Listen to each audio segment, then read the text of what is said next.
Anybody else have anything they want to say? Mr. Chairman, can I approach the board? Yes, please. I wanted to approach the three of you collectively and publicly, so nobody misconstrues what I say, because this is not going to be very popular. Some people, almost everybody will get upset in one form or another. What, give you some background on this.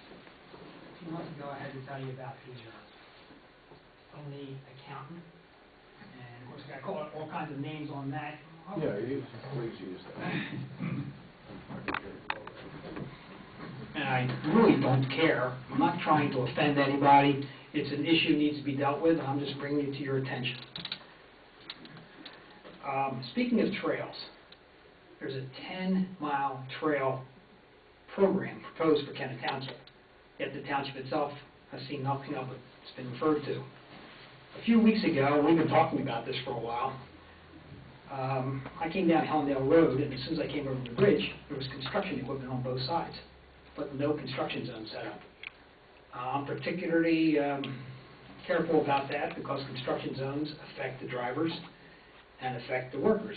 So I enforce it. You can enforce it under the Vehicle Code in Title 16, so I enforce it. Well, this one kind of caught me by surprise because I hadn't heard any mention of this project. It looked like a pipeline to me. So I came back to the township and I asked questions about it, and nobody knew exactly what it was. Although later we remember there were some formal inquiries about a crossing at that particular location. Well, there has to be a traffic and engineering study done to do a crossing there because of site distances. But the trail was already done. There were some questions about erosion control and a few other things that go along with construction projects. The building inspector, the zoning officer, or the roadmaster didn't know anything about this. Although later on the roadmaster was asked an informal question about, was a crosswalk possible? And his response, because I was there, was, anything's possible. And I agreed with him. This trail just got built. It just appeared. So, looking at it, trying to work things out, we talked to the project development manager. And we said, who approved this? And her response was, it's approved. It's all approved. I don't know why you're raising a question. But we couldn't determine who approved it. The next day she came back and told us she resigned. So we knew something was up with this. So we tried to work things out. The township always, as you instructed me, tries to work things out for different committees. We arranged an informal meeting. Scudder, you were there. Mike, I think you got tied up on something else. The roadmaster, people from this trail committee were all present. And it was pretty obvious by the physical characteristics of that location that a crosswalk could not be done at that location. But it was suggested that it be referred to the safety committee. So it went to the safety committee, and the trail people said this was approved by the township. Well, the township was in support of it, and the township sent some type of support letter for grant funding so the grant could be approved. There were no plans. The problem you have at that location is if a person is 6'2" or less is standing on the south side of the road and attempting to cross the road, a motorist on the bridge can't see him. And vice versa. The motorist can't see him, he can't see the motorist. And you really don't hear it because of the physics of the coming down the hill from New Garden, making the turn, then making the turn onto the bridge. If you don't hear that car, you better get across that road pretty quick, because I've had to run it a couple times. Realizing how dangerous it was, talking to the roadmaster, I closed it. We put up a couple traffic cones, and we told the people it's closed. There's a couple things you need to determine. First, how are you going to keep cars off this trail? It's 8 feet wide. And the response was, oh, they'll know not to go on it. Well, just a couple days later, an 18-foot tractor trailer thought it was a road. 18 wheels. Tractor trailer. We have a picture of it. So that's one issue. Then there were issues about how are you going to police it, what are you going to do for emergency services, how are you designating locations on the trail. All these issues should have came up and should have been planned. And you already know all this. What happens is, just last week, I get told, this is a land trust project, they can do it. Who said that? The Carl or somebody who's doing this project. Okay? That made the question. Me. And whenever you're going to do something with the law, go back and read the law. And why I want to point this out to you, and I said something you may not want to hear, is I question myself as to where the land trust. Now, this is not against open space.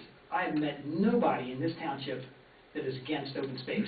In fact, in researching all these laws, I found that Tom Nail did an awful lot of work on this in 1992. And Kennett Township was one of the forerunners in getting the Open Space Land Acquisition Act passed, commonly referred to, and I'll refer to as Act 32. You were the premier. You passed the referendum, which gave you 0.25%. It's one of the highest around so far. The rest of them like 0.5%. So the township residents really wanted this.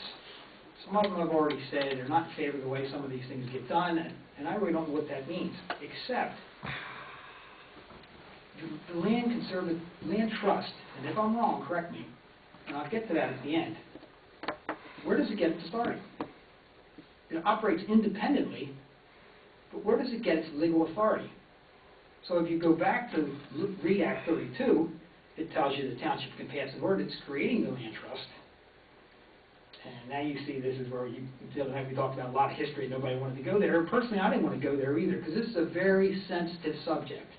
It's so sensitive that after closing the trail with the cones, we thought they were going to float. Our roadmaster thought they would float away during Sandy. So he said, why don't we put up posts and some police yellow tape? And we did. And that yellow tape disappeared. They actually walked the whole group across that. The township, knowing that it's unsafe, has to do something about that. You're required by a court case that happened here in Chester County. If you know it's unsafe, you have an obligation to do something about it. So we put the tape back up again. The tape came down again. This time, there were signs posted that said, caution, stop, look, listen. Traffic does not stop. I assume they think, or somebody thought, that by posting those signs, you removed your liability. Well, you didn't. By saying caution, stop, look, listen, you were actually encouraging people to cross the road. I can't and still don't understand, and I'm a new kid on the block, as to why the township didn't get involved in this in the first place, because in the discussions, we said run the path up to General Road and cross at an intersection where most people expect people to cross. They said you can't do that, they don't own the property. But township, in a sense like that, could study and have it to eminent domain, can take a portion of that, which is probably what should be done. Because when it went to the safety committee said, let's talk to the engineer to see what kind of study he thinks this needs. So I do have it, I don't have it right now with me, but the engineer came back and said it needs a full traffic and engineering study. And I'm certified to do them, and I agreed with that. And one of the things he says is, well, number one, you got a problem, because this is public money. So if it's public money, it has to be ADA compliant alone. So if you can't see a 6-foot person, you're never going to see a wheelchair. We have to go back into the issue of how do we keep cars off of it. And because it's public money, it has to be open to everybody. There's a whole lot of things that it doesn't make any sense to do a traffic and engineering study when the physical characteristics of the area won't permit it. That's a decision you will have to make, because as this recommendation came about, you're going to have to decide who pays for that. The Land Trust, Land Conservancy of Southern Chester County, or the township. But who is the Kennett Land Conservancy, and who is the Southern Chester County Land Conservancy? I don't know. So I went back and looked at this, and it looks like in 2007, for whatever reason, the Land Trust left the township. In some cases you hear people say they were evicted or whatever the case would be, but there was some type of problem here. An employee who was the open space land manager left, dismissed, whatever you want to say, turned right around and started working for the Land Trust. So that's very interesting, because the Land Trust has no authority without the township. And you get told one time, they asked us some questions about trying to figure out what's going on here and why they suddenly put this trail in, under whose authority. How did all this come about? And like I said, it would be easy for everybody to say, well, they're doing a good thing, just let them go. except you have to do things legally. That's where it comes back on the three of you, and unfortunately me, because all of us took an oath to uphold the state law and the township ordinances. So if you read this whole ordinance, and I read it, didn't really study it the way I probably should have, so this situation really didn't occur, because the general population of the township that I speaks to recognizes the divide. I mean, you're in this room, you see the divide, and sometimes it gets pretty hostile, and I've had to step in the middle, and you know that. How can this be put back together? That's a question that comes up to people who don't come here, because they don't want to step into that environment. So, how do you put all this back together? Well, the first thing you have to do is comply with the law. And just let me read, and just to remind you, I'm certainly not criticizing you, because you need to develop a plan and have somewhat of an idea. Pursuant to the authority contained in 32 PS, and it gives you the section number, the township hereby authorizes the creation of a local land trust, as termed and defined by the Act, to be known as the Kennett Land Conservancy. The local land trust shall be incorporated as a domestic nonprofit corporation and shall function as a nonprofit corporation under the Pennsylvania laws that create that, except for the following conditions. Now, what I thought happened was when they became a nonprofit corporation, they believed that that made them independent of the township. But it really doesn't, because this goes on to say, the business and affairs of local land trust shall be managed under the direction of the board of directors, who shall be chosen from the electors of the township, and whose members of the board shall serve at the pleasure of the township board of supervisors. Now, if you think about that for a second, you appoint the directors, just like you do for Southern Chester County Refuge Authority, Mixon Park, Zoning Hearing Board, a whole lot of things. The township board of supervisors appoints the directors. You appoint them. When they want to resign, they got to resign to you. If you look at the present board of directors, they're nowhere near what the board looked like in 2005. So what happened to the board in 2005? That's the Kennett Township Land Conservancy. They're still in existence. Kennett Township Land Trust. No, it says Conservancy here. But you might be right, it could be, because this was the newest ordinance. But even so, let's leave it Kennett Township Land Trust. Where did they go? I can't find any records where they resigned to the Board of Supervisors. And I can't find anything that says you appointed new directors. They're still in existence. So, that's where the authority comes from. Let me go a little further. It also says, the local land trust shall file an annual statement with the Township Board of Supervisors, which report shall make the provisions of the accounting of revenues and expenses. The local land trust shall have its books, accounts, and records audited annually in accordance with generally accepted auditing standards by an independent auditor who shall be a certified public accountant. A copy of the report shall be attached to the board's annual report. So they have to give you a report of what they did, and then they also have to give you an accounting of all the monies they get, because they get township money, and they have in the past got township money. So a concise financial statement shall be published annually in the newspaper of general circulation in Chester County, Pennsylvania. So local land trust shall be subject to the Sunshine Act, meaning open meetings. Now my point is, over the past several months, we all talked about audits. Now we know the phony auditor, that's become very interested, and I hope to give you more on that. But we know all about that. I still don't understand what the motivation was. There was some indication that the motivation was they felt they were being denied access to township records. Once they gained those access the first year, what was the motivation on the second? But in looking at all these different things, there was a lot of strange things that happened in the past 5 years. And then you look at open space.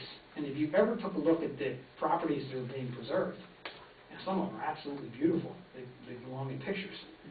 So people want that to continue, and you're preserving a lot of things for the future, and Kennett Township has set the stage for it. Others have called and said, how do you do this?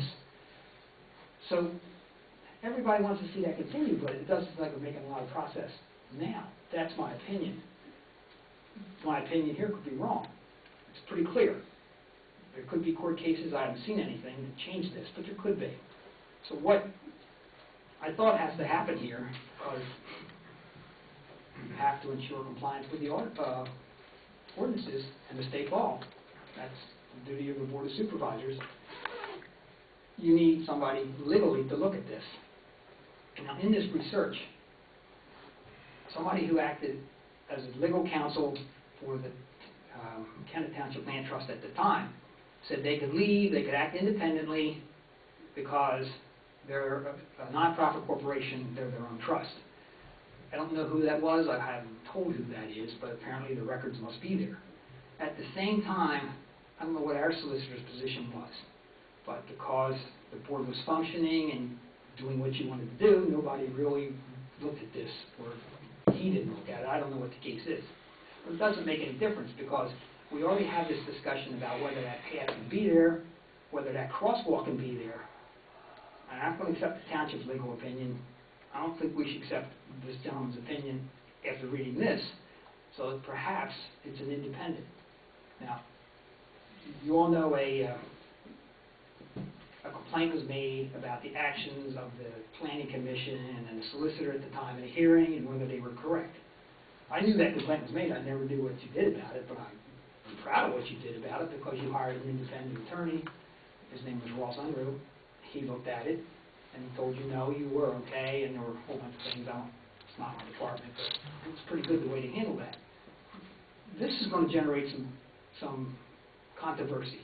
I mean, call me names, drop things about me, I don't care. This is something that needs to be said.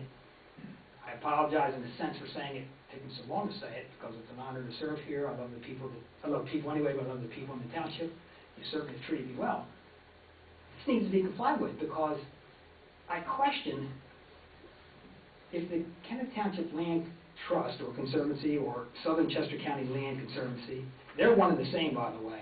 They called, I don't know how they changed their name, because they have to go through a process to change their name. They tell you when an issue comes up with these properties, as far as the township goes, they tell you they're a different organization, but they're connected to the Kennett Township Land Trust. They're the same. Their tax identification numbers are the same, and they have been since 2003. So they're the same. They can't change their name again because they're subject to the Board of Supervisors. Now, we have no records as to what spaces, what open spaces they control, what they've eased, what they've deeded, I mean, anything. So when a property like that comes up, and a couple of them have come up, we can't find the records that actually belong to the township. So that's why I think, I hate to throw this on you, but unfortunately, something needed to be said, and you're going to need somebody to really carefully look at this because I personally know we need those records. The site distance issue came up at an intersection, and we didn't know what the easement said. In the crossing over at Hillendale Road, the property owner himself said, I didn't know that was going there like that. And we can't say whether he's right or wrong. He's talking to us, but we can't say whether he's right or wrong. They're public records under this, because this says they have to comply with the Sunshine Law, therefore we should be able to get those records. And they all should be here where anybody who wants to access them can come in and access them. So, it's been a long night, it's been a tough meeting. Howard, what do you recommend the next step for the Board of Supervisors in this regard might be? I think this can be considered a personnel issue, therefore, and a legal issue, therefore it can be discussed amongst the three of you privately, and I think you need somebody to look at this to see that I'm right. If I'm wrong, I'll certainly apologize. But right now, it looks like there's no authority for who's ever operating that land trust to act in any kind of legal agreement, and I'm kind of wondering what agreements have they entered into that the township could be subject to. They're all things I can't answer, so I think you need a credible attorney with an excellent reputation, legal field, law enforcement field, whatever, to really examine this issue. It's going to take them some time, and you're going to spend some money, but it's something that has to be done.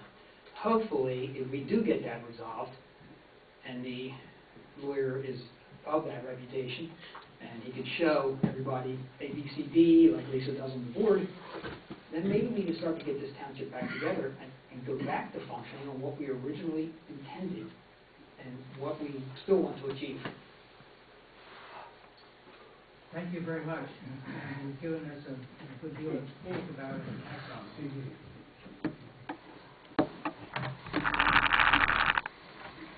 I've got a short announcement. The bikeway project successfully put out for bid on the construction and inspection services for the bikeway construction along 52.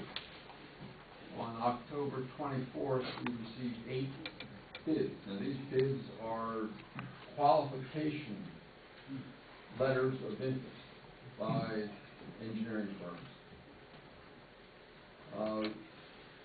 Back in July, the board executed an agreement with PennDOT at our request, and basically says that this qualifications committee, that's me, Tom Nail, Roger Lyle, and Bill McLaughlin, we are reviewing those 8 bids, and PennDOT is encouraging us to move expeditiously to resolve our choice.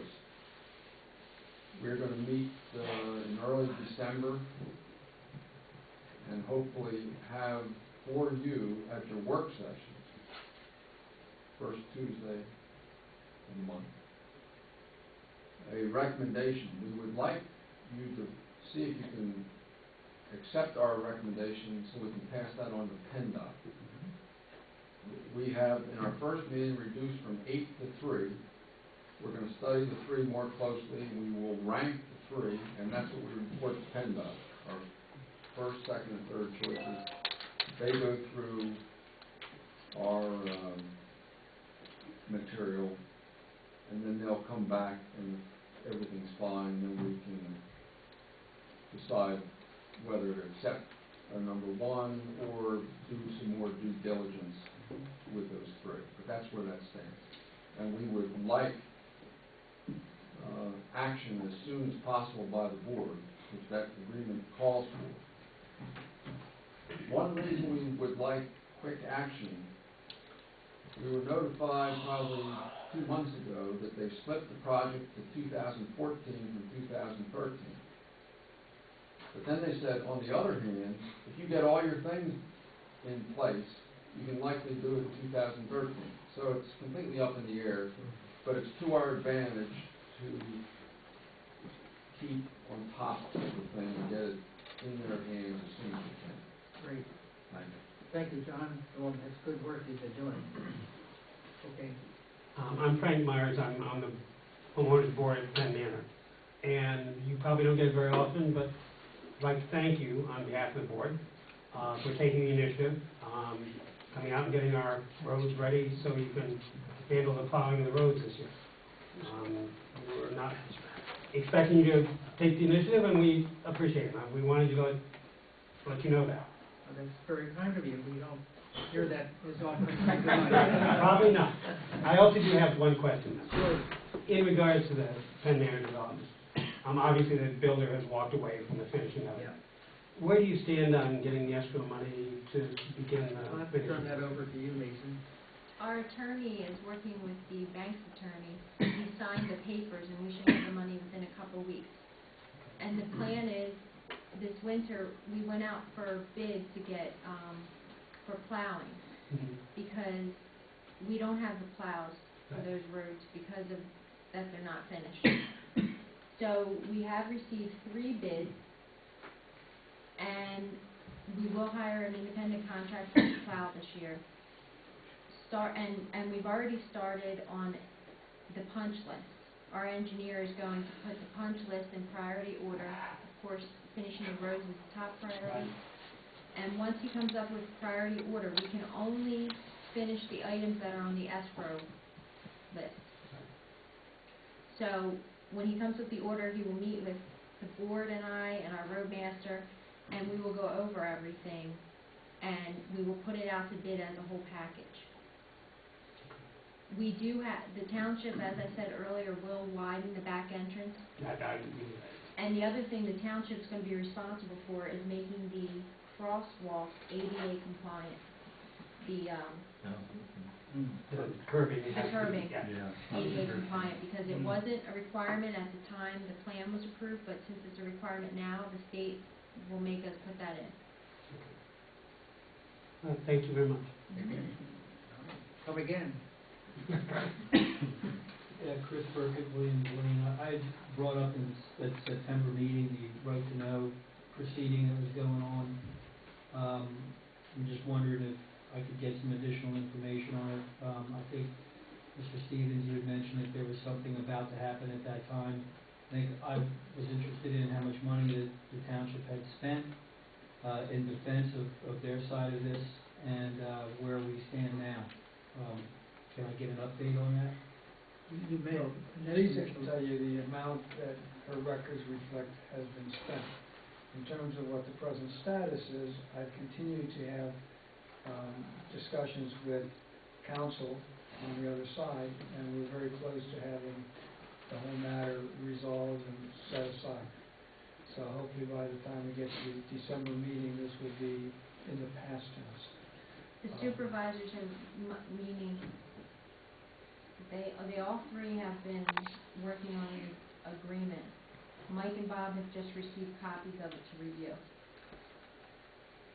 And Scudder recently had, some questions that were answered this morning. Well, what did you come to know from this right to know proceeding? Well, since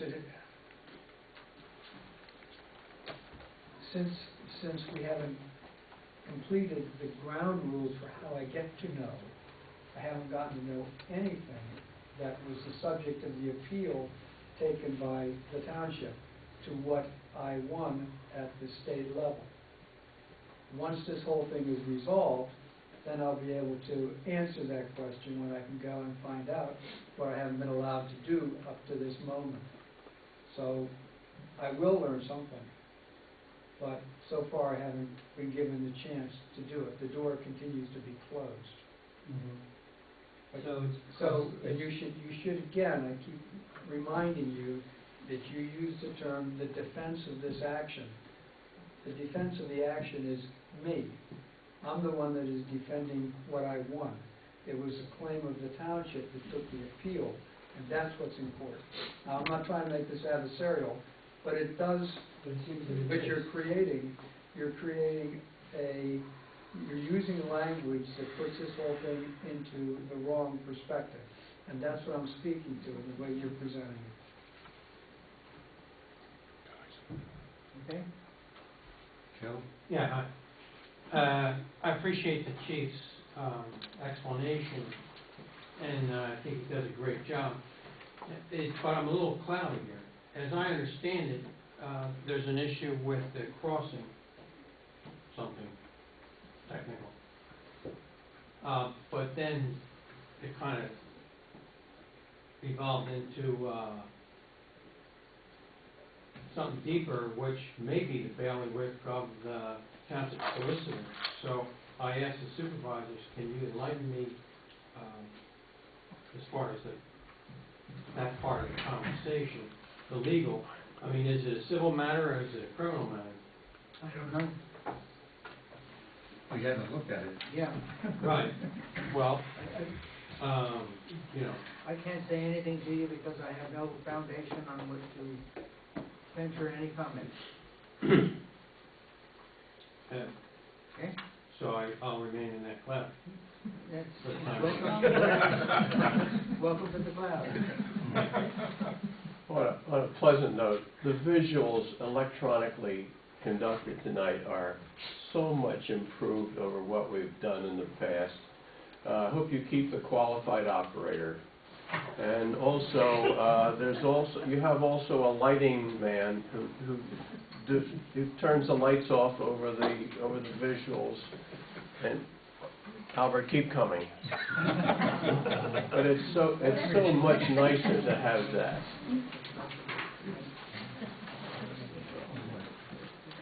Nice job, Lisa.